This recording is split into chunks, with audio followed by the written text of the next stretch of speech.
டோனி மேலே வந்து மனோஜ் திவாரி எல்லாருக்குமே தெரியும். ஸோ அவர் வந்து ஒரு பரபரப்பான குற்றச்சாட்டு வச்சுருக்காரு.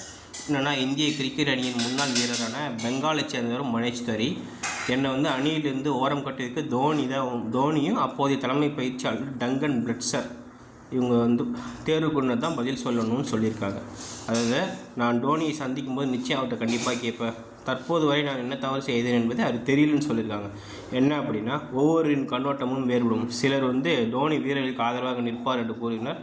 என்னை பொறுத்தவரை நான் வந்து பார்த்திங்கன்னா என்னுடைய அனுபவத்தை மட்டும்தான் சொல்கிறேன். உண்மையிலே வந்து அவர் வந்து வீரருக்கு ஆதரவாக நின்றுருந்தால் நிச்சயம் என் பக்கம் நின்றுக்கணும். ஆனால் அப்படி நான் வந்து இலங்கைக்கு எதிரான வந்து தொடரில் வந்து பார்த்திங்கன்னா நல்லா ஆடியும் செஞ்சுரி போட்டிருக்கார் போல். தோனியின் கேப்டன்ஷிப் போய் சேர்வு, ஆனால் அவருக்கு பிடித்த வீரர்களை மட்டுமே வந்து அவர் ஆதரிச்சிருக்காரு.